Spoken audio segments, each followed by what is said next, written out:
Stock market was mixed today. The S&P was pretty much flat. Well, the Dow was down and the NASDAQ was up. The Dow was down about 0.22% there, down about 92 points. The NASDAQ was up 3.2%. The Russell was down just over 0.2%. The VIX still below 18, closed at 17.61. Got an economic report out of the Fed showing declining growth, rising prices, and slow hiring. Again, eventually recession is coming. We got the private payrolls, huge miss. It was supposed to be 110,000, came in at 37,000.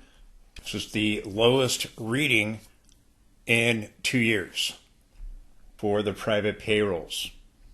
We're going to get the jobs report on Friday, the 6th. The number is expected to be 125,000, previously 177,000. The unemployment rate is supposed to hold steady at 4.2%. The phone call between President Trump and the President of China that's going to be on Friday. If there's hope, if we get a rally of hope continuing, watching the trend lines, I'll be watching the February highs. Next week, we're going to get the inflation data, the consumer price index on Wednesday. The following Wednesday, we'll get the Fed. We rally into the CPI. Eventually, this number is going to tick back up at a 4-year low.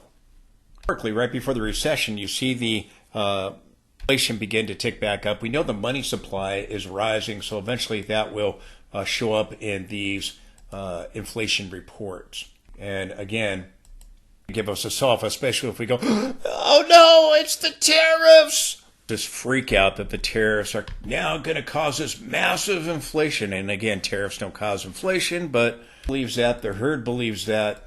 It could be the catalyst if we begin to see inflation tick back up. I don't know if it happens with this report. Very well could. Coming. That could be the catalyst. Or trade tensions. This phone call on Friday. Get more trade tensions after the weekend on into next week that does it, that starts something, or maybe on into the Fed week. We'll see what happens. Could the Fed markets? Well, they could, especially if the inflation data begins to tick back up. Some sequence count sell signals right before this information happens. Bitcoin has a possibility of getting a 13.9. That same possibility with the S&P 500 and the NASDAQ going into next week. That can complete the 9 count by Friday. Wholesale inflation on Thursday the 12th. Things to be aware of. The inflation data next week. The Fed the week after that, 2 weeks from today. The rally continues, as I've been saying. I think we get a bigger pullback for the right shoulders. I told you back in late May that I thought we were getting a pullback. We got the red bars on the Awesome Oscillator, and the MACD was rolling over, but I told you I thought we'd end up forming a divergence, a bullish reversal of conditions, and new green bars on the Awesome Oscillator. We did get both. We're getting red bars, so the last 2 days for the NASDAQ and the S&P, we're getting red bars on them.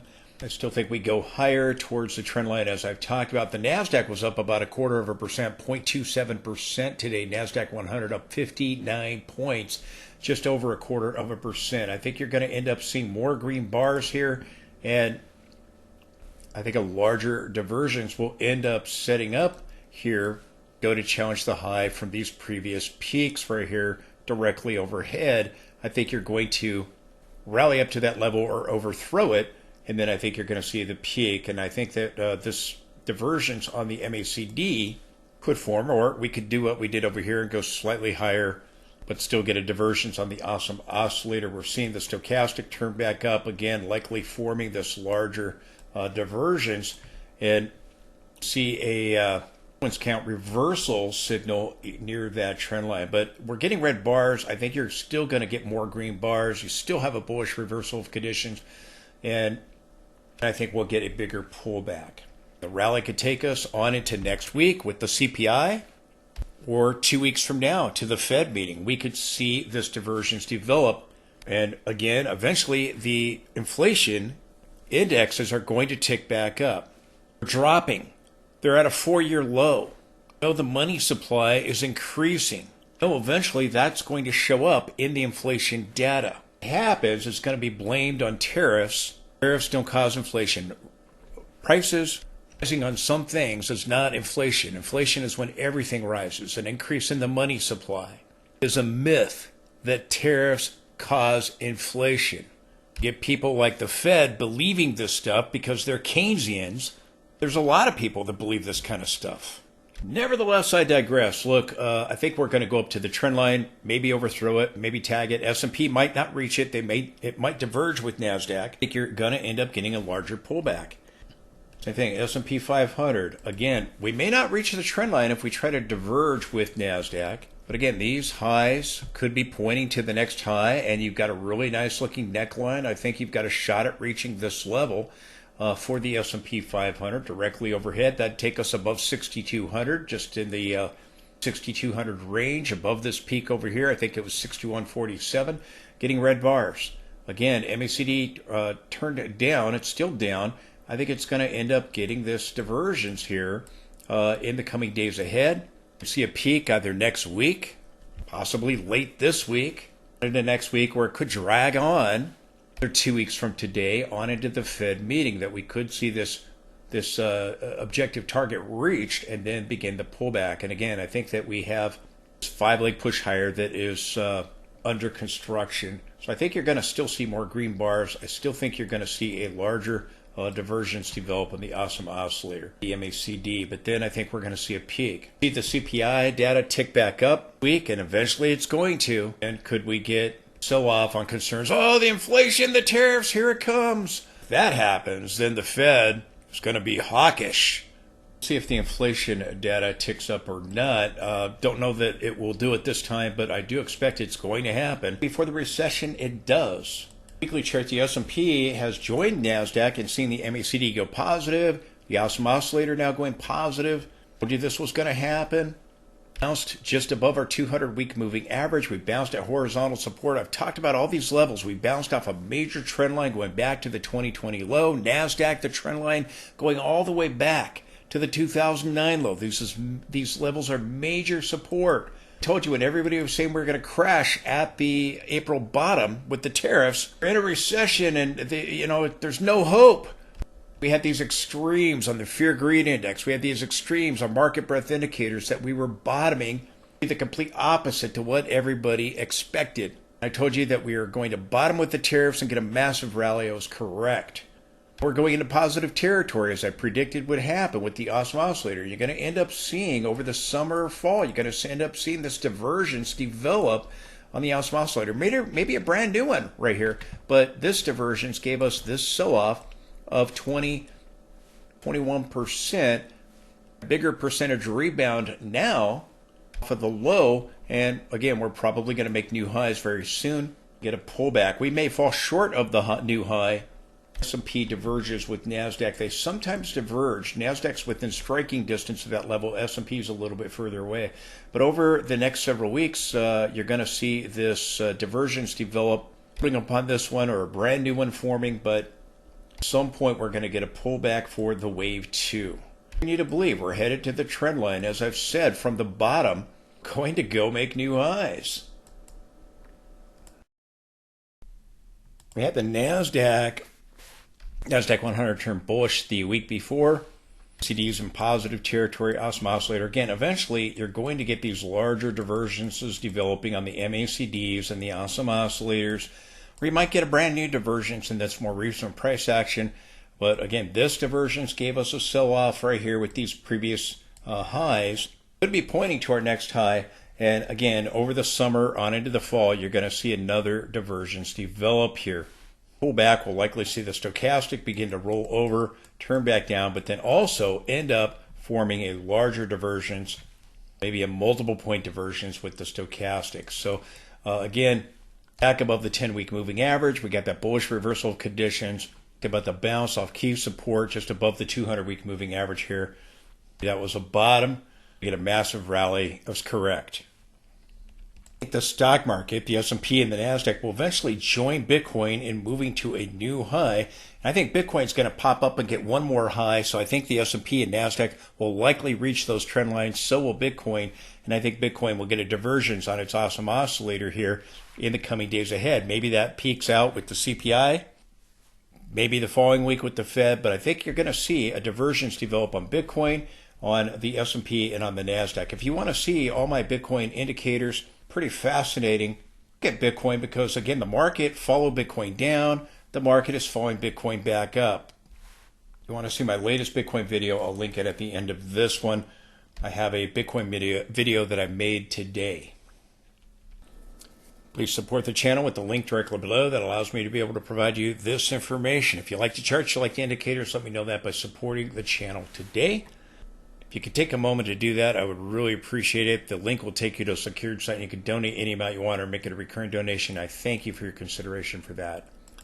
We're going to complete the final higher. I think we've likely completed a wave 4. We're now into a wave 5 to complete our first wave. I think we'll get a big pullback. Bigger than what we've seen so far. It might be mild as far as a Fibonacci retracement, but bigger than what we've seen so far. 60-minute chart. And I think NASDAQ, as it pushes up into this area, it's going to form the divergence on the MACD, on the oscillator, and possibly the RSI here. We're pushing to a new high, so you already have a divergence in place, but it may not be done. And maybe we fall short of the trend line. Maybe we reach it.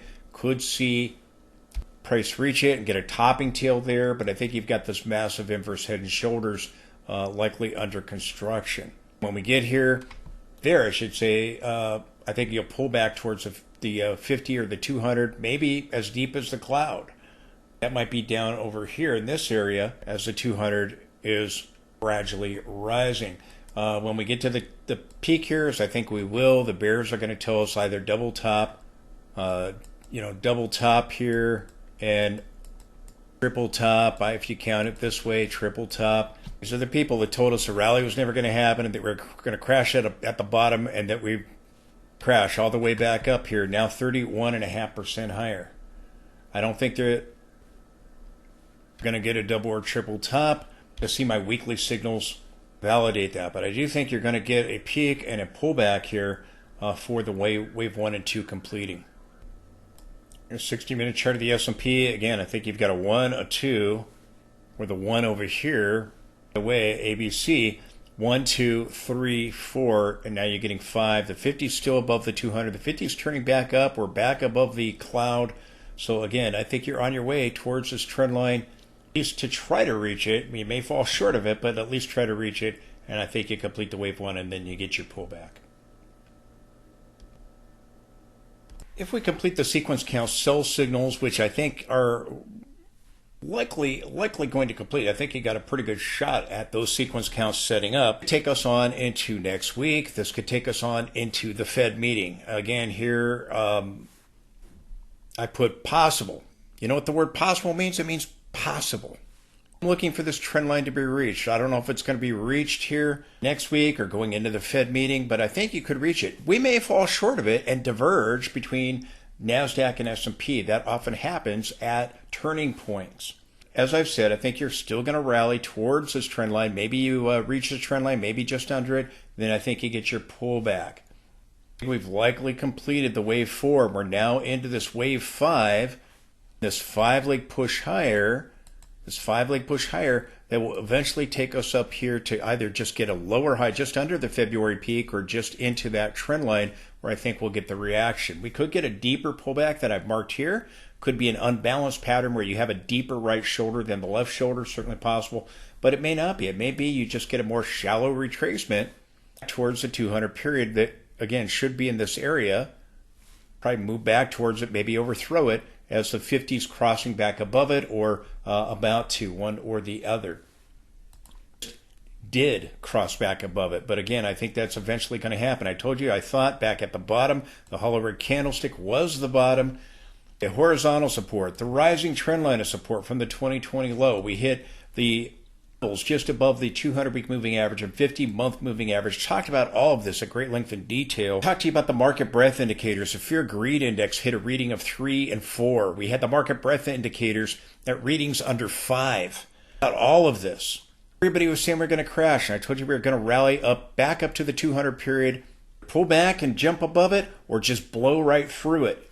Pull back up to it, we halted, we pulled back, and then we built the momentum and we've gotten above it. Now it's acting as support. We stalled, we pulled back, now it's the resistance was support, likely continuing to head here. We have this rising wedge We hit the trend line here. If we exclude the shadows that occurred here with our recent pullback a couple of days ago, you've got a really nice looking rising wedge pattern. I think we're going up to the upper boundary here in all likelihood, and probably towards this trend line. Continue to say, I think that we have our first wave, this larger wave 5. I think the wave 4 completed here in this ABC move. I think it was 3 here, and I think that you're going to get this 5-leg push higher. Now, bears are at it again, telling us ever since they told us we were going to crash at the bottom that that's it, it's over, all the way up. And I told you we were going to rally up to the 200 and then soar above it and eventually make new highs. I still am saying that we're going to make new highs. Maybe we don't do it right here. If we diverge, maybe we pull back and then we do it, but I think you got a good shot that we make new highs. NASDAQ will. Gonna get a pullback, and then the bears, when we finally get that, then the bears are gonna go, okay, here comes the next leg down of the bear market. And people that told us this rally was never going to happen. These are the people that told us we were going to crash at the bottom. These are the people that told us that we're not going to make new highs anymore. Absolutely incredible. I saw one of the bears, they are doing everything in their power to try to get this to be a bearish setup. It is not. This is corrective. ABC, corrective. It means that the top is not in. We're going to make new highs. Means the bull market is not over. I saw bears now saying, oh, wave 1, wave 2, wave 3, 4, and 5. You got a big problem. Wave 2's higher than wave 1. That's a big no-no. Then he's saying this is A, B, and this is C right here. And we're done, and we're about to crash now. This rally, this historic second best day in history on the S&P, when I told you we were going to big time, we certainly did. We got the pause of the tariffs, and we had that 9.5% rally, historic rally. They said it's over, and then we came back down. We rallied back up, tested high, and then they said it's over, and then we came back. We got a higher low.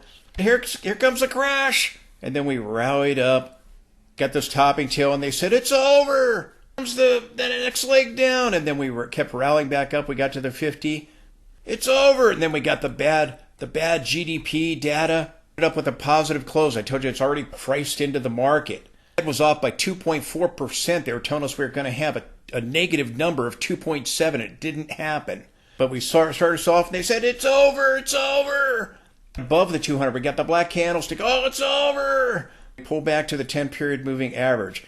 We got, we stalled at the 200 here, and then we got the doji at the 200. It's over. We had that big, massive gap higher above the 200-period moving average, and they told us it was over again. The Moody's downgrade, it's over!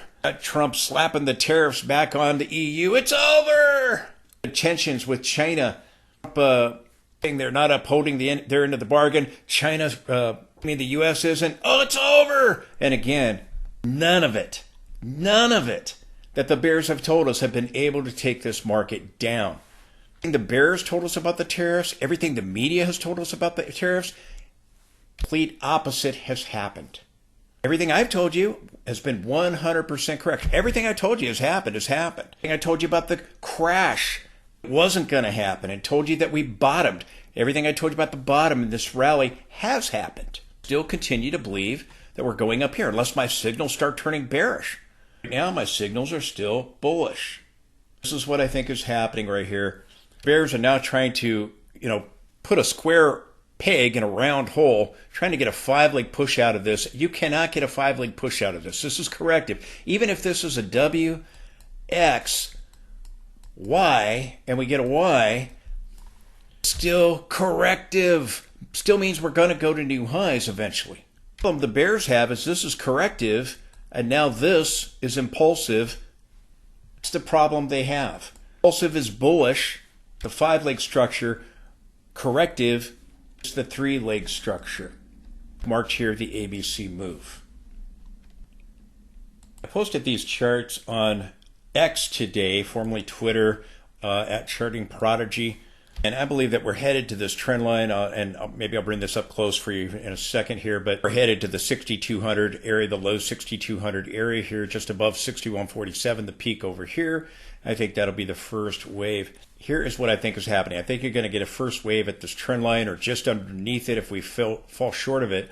Then I think you get the ABC move for the right shoulder for wave 2. Then I think you get the wave 3, the 4, and the 5. If you take the measurement of the pattern from the low to the high, which would be this area, it's measuring up in this area, which is a very high estimate. We may not reach the objective target of that pattern, end up stalling, but at the monthly trend lines, weekly trend line, that long-term trend line, it's too early to say if this is going to be reached. Could be something like this, and with the blow off top, it very well could be. Bullish, I think we're going to get a pullback, but then I think we're going to go higher. We'll see if we get something explosive like this or something a little bit less. I think we go rally on into the summer, into the fall. In there, summer or fall, you get this 5-leg push higher, but you've got this inverse head and shoulders, and that's where it measures up to. You could take whatever peak we make here, subtract it, or subtract this low from that level, and that would give you another way of measuring it. Tack that onto the breakout area over here, be a little bit lower. This thing could take you up towards the 7,500 area, 8,000 area if we go parabolic. This pattern ends up playing out, this inverse head and shoulders pattern. And it is still possible that we fall short of this measurement of this pattern, but I wouldn't rule it out with this bull market the way it's been. Powerful moves up and down. I think we completed wave 3, 4, and then I think you get this 5-leg push higher to complete it, to complete the cycle top. If we get a powerful rally like this going into the summer or the fall, it's going to put the herd in a very deceptive place where they're going to believe there's nothing taking this market down. Extremely bullish at tops and very bearish at bottoms. That's the way they were telling us. Kramer said, oh, we're going to get a Black Monday crash. And then said, yeah. The herd said, oh, that must be right. And the complete opposite happened. And I continue to be bullish. This is what I think is likely going on. If my weekly signals suggest this is not going to happen, then I'll let you know. But right now, I think this has a very good shot at playing out. Like I said, I don't know if we reach the targets here. Still may fall short of the measurements. So can we reach this 6,200 area, this low 6,200 area? We'll see. We are within striking distance of it. And then again, 50, I think, will eventually get back above the 200. We already have Bitcoin having a bullish golden cross. We already have Bitcoin moving to a new high. I think Bitcoin will join the S&P and move to the trend line from the previous highs. I think the S&P, Bitcoin, and the NASDAQ will all pull back. It has played catch up to Bitcoin because we saw them all bottom together here. As the markets play catch up, they could all top in the coming days ahead. The sequence counts are very interesting. We got a double sequence count sell signal at the December peak, and eventually that formed a divergence, and later we turned down counter trend with the 9 count here. We got the 13 count with the higher low. We've had a 9 count, and now we're getting the trend extension. Today we got bar 12 of the 13. I think you're going to see the 13, but then I think you're going to go higher. We have bar 6 today, the top count there, bar 6 of a 9. That means on Monday, if every bar is above the bar from 4 bars ago, we could complete a 9 count by Monday. I think you could see a double sequence count sell signal. I think you get a 13 probably before the weekends, maybe tomorrow. Trading days of Thursday, Friday, I think you get a 13 count one of those days. And then I think you get the 9 count possibly completing next week. Now, maybe we don't make it all the way up to this trend line. Maybe we do. We're headed there. And then I think you're going to get the pullback. So again, this is what I think is going on. I think you'll get another double sequence count sell signal, which will end up forming a 9, 13, 9. You already have a 9 here. It'll be followed by 13. And then if you get another 9, you have a 9, 13, 9, which is a reversal pattern. If the 9 doesn't complete and we start to sell off, if we close below the bar from 4 bars ago and this count ends up getting canceled out, the 9 count, but we get the 13, you'll still have a 9, 13, which is also a reversal pattern. I think as we complete these counts, the 13, the 9, the 13, we could do it this week, the 9 by Monday, because there can be no interruptions. The 13 count can have interruptions, the 9 count can have no interruptions. It has to be consecutive bars, 9 straight bars in a row, and we're up to bar 6. So I think you're going to see this happen, a 13 followed by a 9, and I think that will happen close to that trend line or at that trend line, and then I think you'll pull back. If we get the phone call between the U.S. and China, the leaders there, to de-escalation, that could help us rally. The jobs report, the catalyst. I think you're coming up here, and then I think you're going to get this bigger pullback. That could take us into June or on into early July, maybe into Independence Day. You're going to have a massive July rally, could extend into August. We have the Bollinger Band starting to tighten up a little bit. We're starting to see it turn down just a little bit, the upper band, and where the lower band's rising. So they are starting a little contraction here. I think you're going to end up throwing above the upper band towards this area. I don't know if we reach it. My guess is we're going to, but could still fall short of it and end up diverging with NASDAQ, where NASDAQ moves to a new high and S&P doesn't quite make it. Now, if we start to rally, the upper Bollinger Band could turn back up, but I think you're going to end up overthrowing it, whether clear it here or whether it starts rising back up again. It's likely going to be the case. Now, again, we may fall short of that trend line, but again, you got a pretty good shot of reaching it, moving towards 6,200 or a previous peak of 6,147. Same thing with the NASDAQ. I think the NASDAQ's going to come up and try to move up to move above that upper band. It's starting to turn down a little bit, but again, right above it is that trend line where I think we are headed. I wouldn't be surprised to see a move try to get back above the upper band. We're up 31.60% since when I called the bottom major horizontal support. Telling you we were going to bottom with the tariffs, but he said we were going to crash. We've rallied up more than the 25.5% that we've declined right here. We're up 31.60%. Absolutely incredible. Again, probably going to move up here and then pull back to the 50 and the 200. The 50 is likely going to be crossing above the 200 or about to cross the 200 by the time we pull back towards the 200. Here again is the blow-off top scenario for NASDAQ. I showed you this yesterday. If you want to see these charts on these L8 wave counts up close, go to Charting Prodigy on X, and I posted both the S&P and the NASDAQ there. You can look at them, inspect them, what you think. And the target level way up here, fall short of that target. Those upper channel lines in the monthly time frame. We may end up going all the way back up and seeing something like this play out.